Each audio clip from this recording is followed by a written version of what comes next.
Alright, we are going blind into Staxi versus Pohjis. Lead matchup, game 1. Tentacruel versus Deoxys Speed. The eternal question, does the Deoxys Speed have Psycho Boost? I'm interested as to whether this tournament is going to see some development in this regard, because Tentacruel can EV itself to live Psycho Boost from DOS fairly easily, because Tentacruel has great special bulk, and DOS is not known for its power. So I'm interested to see if DOS is going to start running something crazy like Expert Belt or Life Orb with max special attack, or maybe even like a plus special attack nature. That'd be pretty cool. But if you're really trying to avoid T-Spikes in the beginning of the game, you can just taunt, and then if it Icy wins you, you can be slower, and then get up rocks, and then go to Tina O, and all is well. So, yeah, definitely got to be careful on how you maneuver this on both sides of the spectrum. And if it's Trick Scarf DOS, then as long as your team doesn't crumble to T-Spikes, then you're sitting pretty at the beginning of the game. But of course, Tentacruel rose to prominence because it was good in such matchups, so we will see how it's going to do here. Alright, there's Rocks, okay. There's Icy Wind, so if Pohjis wants, he can protect his Rocks at all costs by going to Giratina, and it's probably safest that he does that rather than mess around.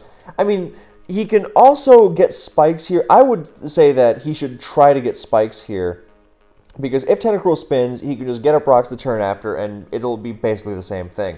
But it also has the upside of, if Staxi goes for T-Spikes here, then Pohjis will have rocks and Spikes before he makes the switch to Tina O, and that way he'll be pressuring a lot more at the beginning of the game. Now, what Staxi could do to counteract that is get up T-Spikes and then immediately switch to something like Dialga that could handle that obvious Tina O switch. So if I'm T-Spiking as Staxi, after that I go right to Dialga, assuming I have that. Or something that can handle Tina O, so you're not then Icy Wind, because chipping Giratina O with Icy Wind to Tentacruel is such a frustrating, futile endeavor. If you're going to try and chip it with Tentacruel, I would just use Ice Beam. It actually hits it pretty hard with max special attack. And, well, I also like running it on Sash Tentacruel, because that way you run Sash for Ho-Oh EQ, and you actually hit Tina O hard. And you don't have to worry about EVing for DOS Psycho Boost either. But yeah, with Icy Wind, then it's frustrating and not worth it your while. You're better off doing something else. So, yeah, that depends on how Staxi wants to play this. So, oh, here comes Giratina right away, because it's not Giratina. Oh, it's regular Giratina, and he spins right away. So, I think that was playing into the hands. At least if he got T-Spikes there, he would have gotten T-Spikes there. So, yeah, he really could not let those T-Spikes go up. Well, I mean, I guess he either wasn't willing to taunt or he didn't have taunt. I'm willing to bet he didn't have taunt, because if you're running Giratina on DOS offense and you want to sub-protect all over the opposing team, you got to protect those T-Spikes at all costs. So, also, incidentally, this is why a lot of Tentacruel's T-Spike turn 1, just not necessarily for Giratina, but in case they get Trick Scarfed by DOS, because if they Icy Wind and DOS tricks them with Scarf, then they are worthless, whereas with T-Spikes, they at least accomplish something.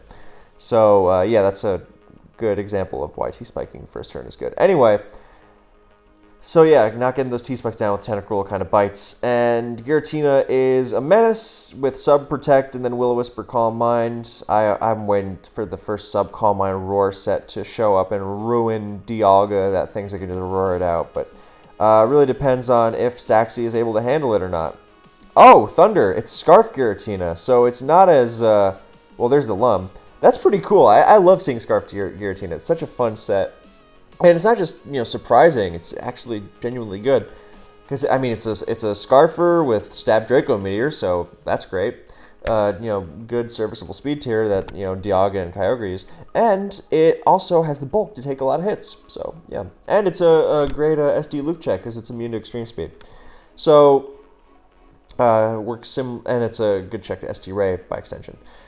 But, yeah, so Thunder... So it's not as deathly afraid of T-Spikes because it needs... what's it called? It needs... it doesn't need to set up over a prolonged number of turns like a Sub-Protect set would. So it can just get in and attack and then get out. But it's gotten in before the T-Spike, so it's already getting some use. So there's the Thunder and there's Icy Wind. So...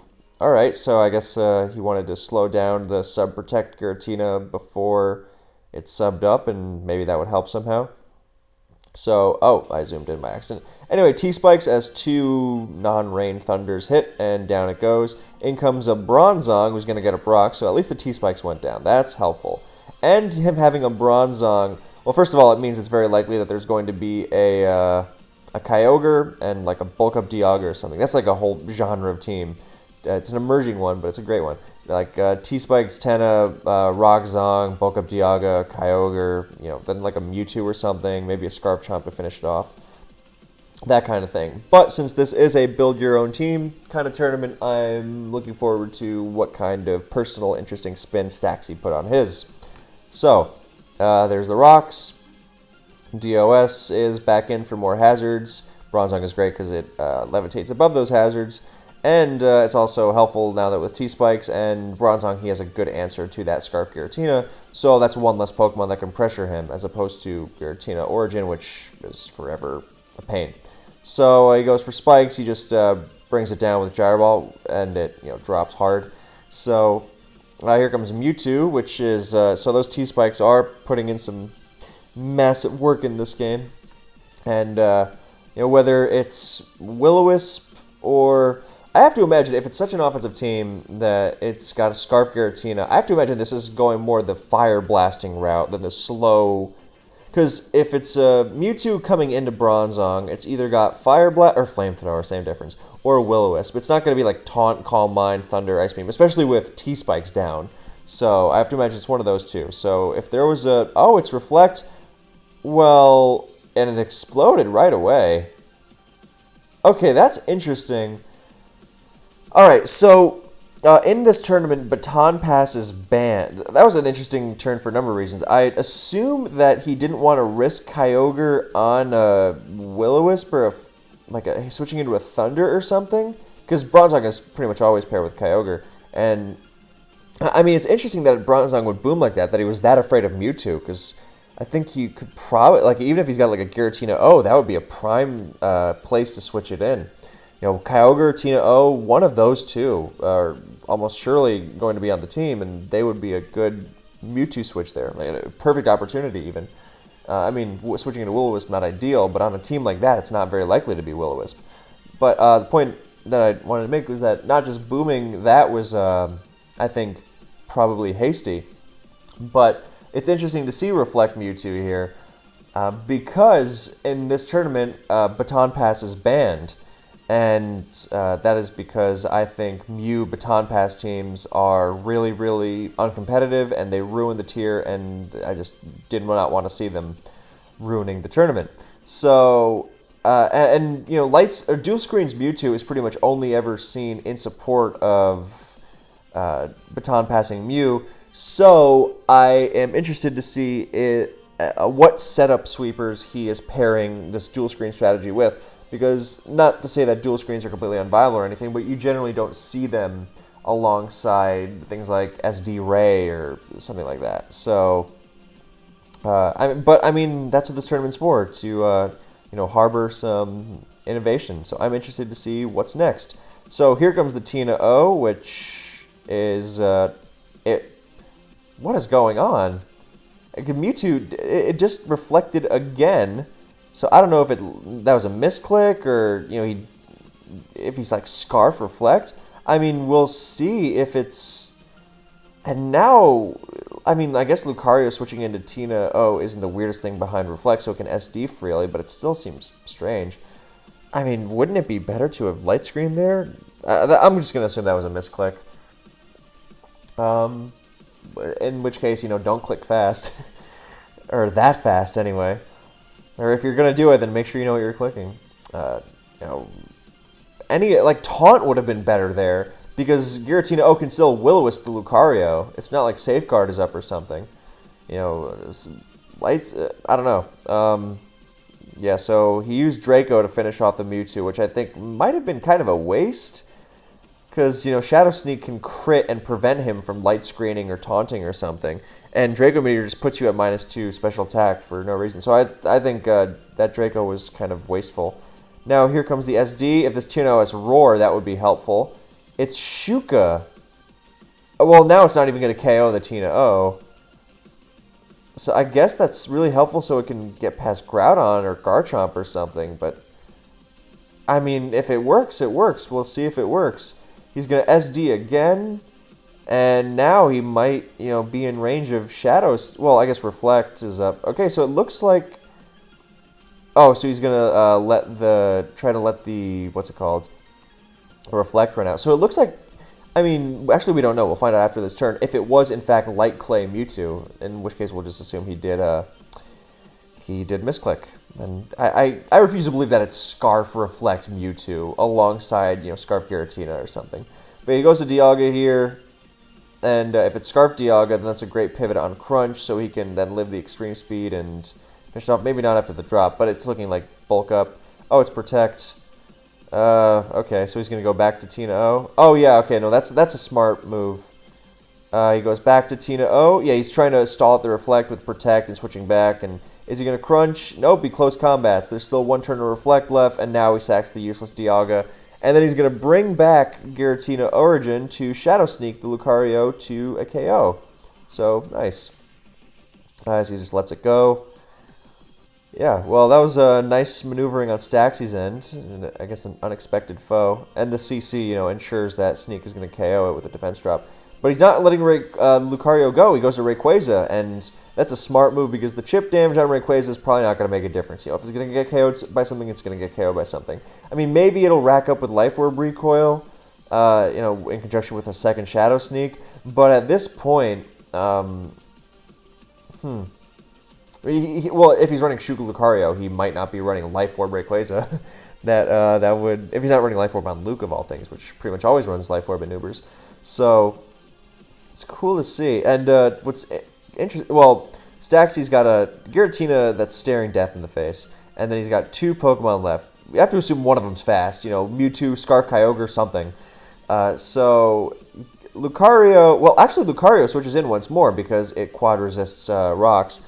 And then there's the Giratina at good health, and the Rayquaza, which is going to get a KO, and an unrevealed poke. So, not that like an Ice Beam Mewtwo of some sorts couldn't still bring this game back, but it's, you know, Pohjis is threatening a lot right now. So, but then again, that's why Mewtwo is so good. It puts so many offensive pokes, offensive combinations even to a halt. So, we'll see as he forces the Rayquaza to lock in Outrage, and it is Life Orb. That one is. So now he goes to Garchomp. So that's helpful that Lucario has gone down, and that if this Garchomp locks into Outrage itself, which it does, then Lucario can SD on it. Lucario is going to, in fact, sacrifice itself for an Extreme Speed, which is not going to do a ton. I think he's just trying to like run out Outrage turns and trying to bring it to confusion, and he gets the 2-turn. Here comes Groudon, poisoned, Lumberry. Uh-oh, so that Rock Polish is going to be really nasty. And this is a scenario where a support Mewtwo would be really helpful. If he does have okay, actually, Alright, so if he has a Kyogre or a Mewtwo, and I can't stress enough how much I've been expecting Kyogre this whole time, then he might be okay, because it depends if it's a fast Kyogre, because Groudon's not KOing the Kyogre on the Switch, because it's not Life Orb.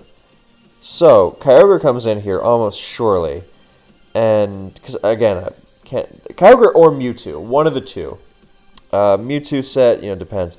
But I have to assume that it's probably a pretty fast Kyogre, and not the fastest, well, I don't know, even Groudon can run speed now with Rock Polish, because it wants to outrun Kabutops pre-Rock Polish. I like that anyway, but I don't know, it depends on if the Kyogre is fast or not, because, you know, assume that this Garchomp is Scarfed as the cleanup option.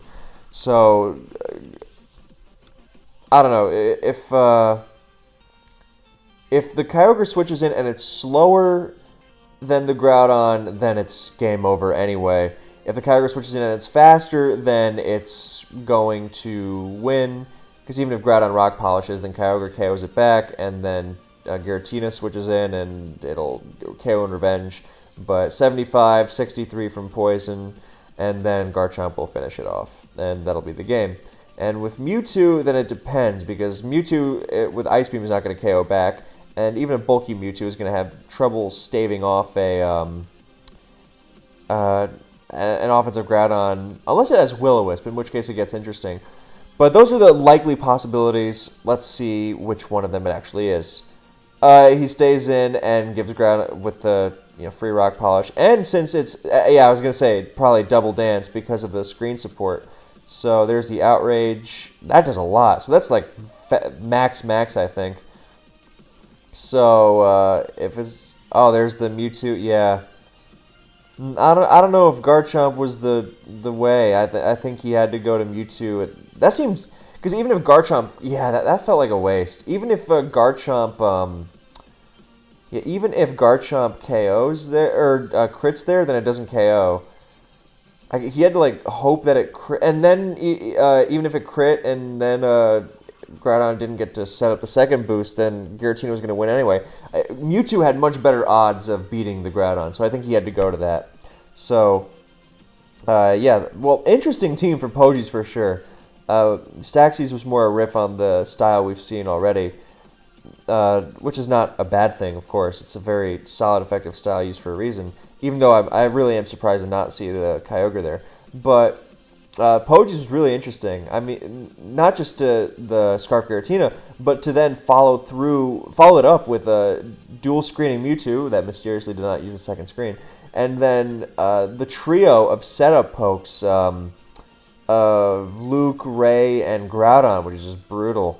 So, and the Shuka Luke at that, so make it even more nasty. And I guess you notice a lot of players play around it with Life Orb recoil, so he took that option away. So that's pretty cool. You got to really play this team right, or something like a Lugia might be a massive pain, but great team. I really like it. So, on to Game 2. The lead matchup is Kyogre, Dialga. Dialga lead, nice. I'm at the end of the September ladder, we were starting to see more of them, simply because, same thing, if you followed this channel at all, you know at this point that DOS not running Sash a lot, and refer to the Solwind versus Lesson series for an explanation on that whole dynamic. But that's why Kyogre is popular, and when Kyogre lead is popular, Dialga lead becomes popular, because think about it, what does Dialga do in a lot of games? He switches into Kyogre, gets up rocks. So why not just cut that part out and just start off with a good lead matchup and lead off with Dialga into Kyogre? And additionally, that whole thing Kyogre does where it just OHKOs Deoxys speed leads that don't run Sash, then Dialga does the exact same thing. Now, granted, bulky Deoxys speed is going to, it EVs to live a max special attack non-boosted Dialga Draco Meteor. So, if you were to run a Dialga lead, I personally would expect it to have some sort of boosting item, Adamant Orb or even Life Orb. And, hardly a bad way to start off a game, because you're still threatening to pound Kyogre with a strong Thunder, or even a Life Orb boosted Thunder, before you get up rocks, after you get up rocks. But, maybe you can, hit Ho-Oh with a Life Orb Outrage and hit it on its weaker defensive stat, that kind of thing. So, a lot of options, but I think lead Dialga. Of course, you could just lead Dialga and get up rocks and, be reliable that way. Throw around some T-Wave if you wanted. But I think that the more aggressive options for Dialga in general are good to explore. Like mid-game Life Orb rocks Dialga is really cool. Faint has one on an old team of his. And I think it would work beautifully in the lead slot in this whole Sashless DOS and popular lead Kyogre thing we've got going on. So, that's the dynamic. Let's see what goes on. He thunders, that is not Life Orb, that does nothing. That's definitely supporting. So, I like that move because it was clearly, look, Kyogre is going to try and attack me on the obvious rocks. And we saw that recently. So many games that I'm getting them mixed up, so I'm not going to try and cite it off the top of my head. But that is something we've been seeing, actually in multiple series now that I think about it some more, that the whole, the more you want to, Dialga rocks is so obvious, and players have been more aggressive with their Dialgas in response, which I love, to be clear. They've been more aggressive with their Dialgas in response, and for, big benefit. Because now you can get up rocks like you were going to, but you also have the benefit of smacking Kyogre. And if it's for half its health, it's half its health. So The T-Wave on the Dialga is definitely helpful, so no lump, so it looks like it's going to be like a support lefty set. But, I mean, that's fine. You take that para for, half damage on Kyogre, and half damage on Kyogre is big, not just because hazards are going to limit switch-ins later, but because you are also going to be able to take it out with pretty much any decently powerful attack later in the game. That's really big. So now you get up the rocks as Staxi switches to Zong, so that's perfect start for Pohjis. And Skarmory comes in, and if Kyogre comes back in on the spikes, then, I mean, Dialga's still sitting pretty, and Kyogre's getting worn down, so Pohjis off to a dangerous start already, liking this combination of Dialga and Skarm to start off the game strong for a balanced team. And Rai comes in on the spike, so who's taking the Dark Void? Actually, no one, because Dialga blocks it, so a nasty plot, nice, I like seeing that. That's the kind of aggressive play that Staxi needs to make, so he doesn't get run over by hazards early on. So that's a great move. And no matter how bulky this Dialga is, it is not taking this +2 Focus Blast. So in comes Kyogre, which is still not going to love taking a +2 Focus Blast, and it connects and it smacks real hard. But now Dialga's got to run away because it's clearly Scarf. So good moves on both ends, liking it. So what's the Palkia going to be? Is it going to be Sub Protect? No, it's not. And Pohjis just stays in and chips it as much as possible. Good move. Not just chipping it. First of all, chipping it, if it's not a Scarf Palkia, then that means you're limiting its switch-ins even more, because it's going to switch in one more time with hazards. It's Staxi's. I mean, I guess he could still pull out a Kabutops, but if he's got a Giratina O in the back, it's going to be hard to pull that off. So basically, limiting it, it's good, especially because Kyogre. It's tough to switch into Palkia, and I mean, I know he's got a Dialga, but if he can keep that Dialga healthy, that just makes it even easier to take on the offensive assault that's still coming for him. Especially when to switch into Dialga here, he would be doing so in service of preserving his very low health Scarf Kyogre. So there's that. And also, leaving Kyogre in there allows him to discern whether Palkia is Scarf or not. So that was a really intelligent play by Pohjis on a number of levels. So great play. Palkia Spatial Rends. We don't know if it's Lustrous or Habit or Specs or whatever. Weavile! Okay, that's very cool. I was just going to say, does Pohjis have something else that can outspeed Darkrai? Because now that Kyogre's down, it's looking pretty scary. And he doesn't have something that can outspeed it, per se, but Weavile does speed tie. And, Focus Blast does have bad accuracy, so technically Pohjis would be favored in a one-on-one. So, yeah, I mean, he's going to go to Weavile, and, I mean, that's an underrated, or not even underrated, it basically doesn't exist, but, I mean, Priority Ice Shard is good. It has a strong stat, or not a strong stat in Ice Slash. The whole problem with Weavile and OU is that it's got a good attack stat and good coverage and all, but the base power of its moves is so low that that it really holds it back. But, maybe it's good at picking off weakened Pokemon. Problem is, there's a very healthy Bronzong there. But then again, Bronzong invites more spikes, and Staxi does not have infinite switches to be making around to his big guns. Well, at least the ones he's shown so far. And of course, chasing out Weavile would make it switch out and take more rocks damage as well. So both players have really got to leverage. I mean, Staxi's really got to be careful with how he leverages his remaining pieces. So, and Weavile could also pursue. That would be ballsy, though. I don't know if I agree with that Kyogre sack at all. No, I don't think I like that. That looks like a... Oh, okay. It's, I was going to say banded, but clearly my head calc is very, very off. As he Ice Shards to prevent, like, Custap or something funky.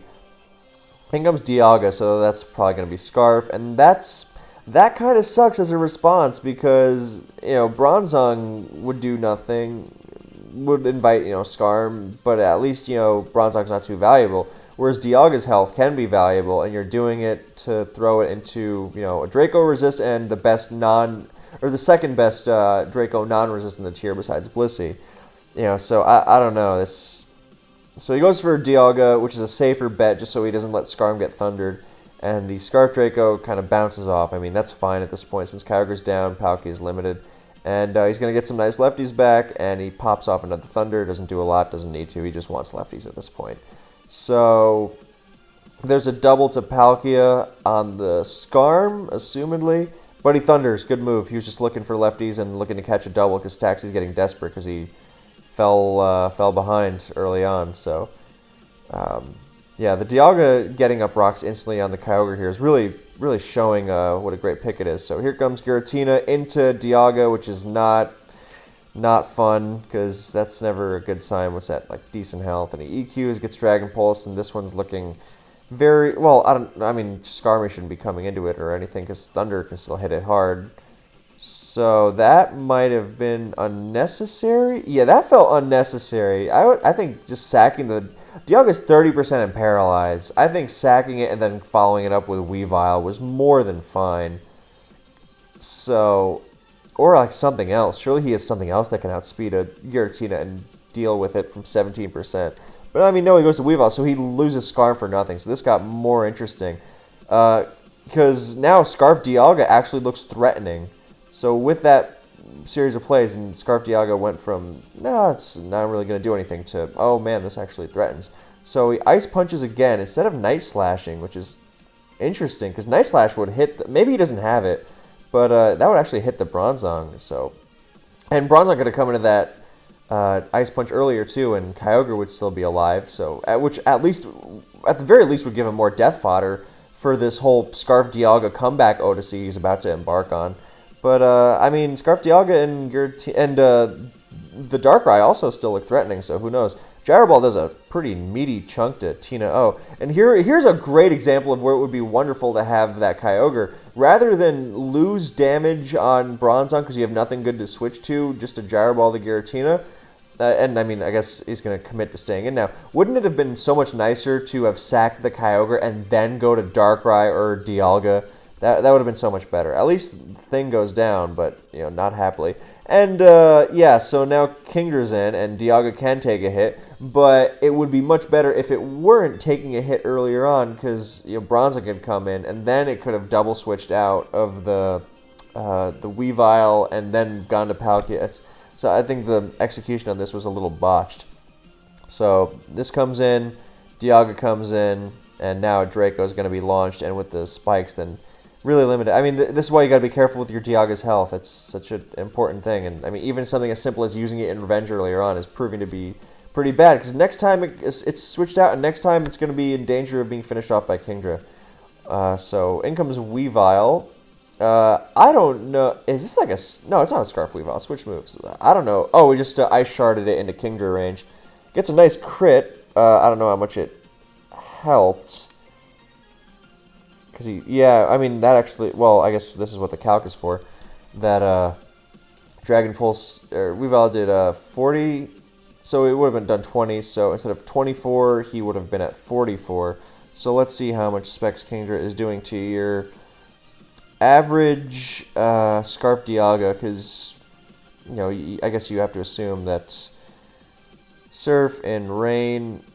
Okay, yeah, it was still counting. Even if you have bulk on your Scarf Dialga, like I personally prefer, then it's still probably counting. So that crit almost surely didn't matter.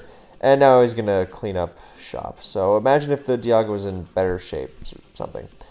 So yeah, that was an interesting use of Weavile and Kingdra on the same team. I like to see that.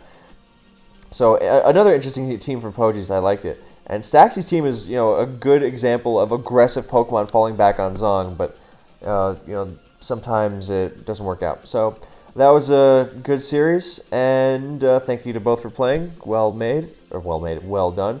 And again, got to pad out this video length a little bit so it doesn't reveal that it ended in 2 once once game 2 was underway and you saw, oh, there's only a couple minutes left.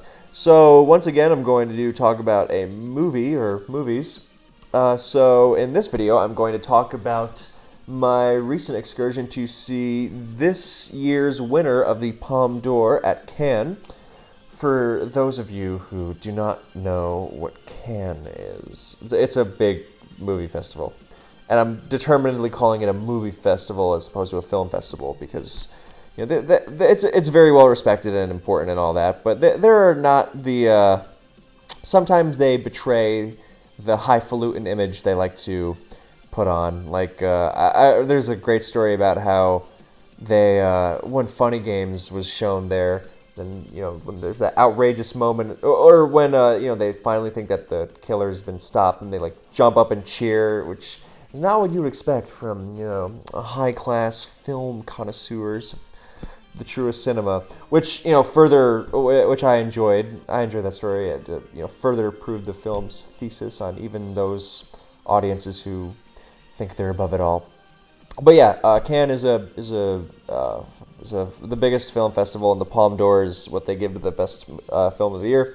And this year's winner was a French film called Titane. I don't know if I'm saying it right, because it's the French word for titanium, but it's spelled like Titan, and then you put an E at the end, so I'm just calling it Titane. In Czech, it was Titan, which was the title I saw it under. I saw it the first day it was available, because I was really excited for it. Because the director was Julia Ducournau, and I know I'm saying that horribly, but I wanted to try, because this is what it sounds like when I say it in my natural American accent. Julia Ducournau. So, take the ridiculous Brad Pitt and Inglourious Basterds American pronunciation of a foreign name, or foreign anything, or you can take the bad French accent. It's really up to you. Anyway, I liked your previous movie. It came with the endorsement of Edgar Wright, which I value personally. And it was called Raw, and it was about this girl who was 18, and she goes off to veterinary school. And she's a vegetarian, or vegan, I forget which. I think she was a vegetarian. And either way, then there's a lot of hazing at that school. And part of the hazing involves getting her to eat raw meat, which she's really not into. Long story short, the raw meat inspires some cannibalism within her, and it gets pretty gory. And I personally am fine with that kind of stuff, but there's all these fun stories of people throwing up and having to run out of the theater, and I love those. It's like the stories about when The Exorcist was playing in the 70s, and they would hand out barf bags to anyone going in just because of how many people threw up. So. Anyway, it's a good movie in general. It was kind of this. There's this really interesting thing when you watch the Texas Chainsaw Massacre. You don't think, oh well, that's clearly a very vegetarian film, but it really is when you think about it. So Raw kind of struck that same chord with me, that kind of vegetarian horror, if you will. So I was really looking forward to Titane, because the synopsis is really, really something. The synopsis is quite literally, a woman has relations with a car. Yes, a car. And then that's pretty much all you really need to know. And it sounds like some stupid, cheap B horror exploitation stuff, but it's really, really smart. I really liked it. And you would think it's just going to be like, oh my god, this is the grossest thing ever. But sure, there are going to be moments that are going to make some people queasy. A couple of rows behind me, there was a woman just going, oh my god, like every couple of minutes. Just even when something's not happening on screen, then it's just the dread of it. It's like, oh my god, the car going to come out of her? Because she becomes pregnant. Oh, well, I guess I gave that away. But yeah, it's a great movie, and it's not just trying to gross the audience out. It is very well constructed, I think. And it makes a lot of interesting points, and it's just very, very compelling cinema. So I don't know where you are, my kind viewers, but if you are into a new experience, because people are like, oh well, movies are dead out, especially after the pandemic, and no, I don't think so. If this movie is not only getting made, but getting crowned the greatest movie of the year by the biggest festival in the world, I don't think it's going anywhere. So it was, in a way, it's very life affirming, and it's a great movie, worth checking out at least. So I love a big popcorn blockbuster entertainment movie as much as the next guy. There was very little made me as happy as when the Fast and Furious gang literally drove into space this summer. I would have been totally pleased with that, even if they just gave no explanation. The car just drove right into space. Matter of fact, that might have even been better. So take notes for the next one. But yeah, I love those movies as much as the next person. But sometimes you want a little more. And Titane really deserves your money. So go out, buy a ticket and enjoy it. It might make you uncomfortable, but sometimes it's good to venture out of your comfort zone. I think with the amount of safe movies that come out nowadays, like if you're only going to see the big Marvel and whatever Free Guy thing, then you're not really going to be challenged very much. And sometimes you don't want to be challenged by movies, and that's fine. Sometimes I personally watch Hot Fuzz not because I think the philosophical quandaries posed by this film. No, I watch it because it's comfortable and it's fun and it's great. But sometimes you also gotta push yourself a little bit, and it's very rewarding to do so. So I really urge you to. And I didn't even mention another thing about Titan was that I believe that Julia Ducournau became the second woman to win the Palme d'Or ever in this festival that's that's been around for, I don't even know how long, like 100 years or more. So, maybe not more, 100 years ago, then, like to the day, then we were still making silent movies. So, but yeah, it's a big deal. So, I feel very good about the future of cinema. And because of movies like this. So, I believe I have padded the runtime long enough. I hope you go see Titan. And I hope the French can forgive me for butchering all that pronunciation. So thank you very much, and I will see you guys in the next one.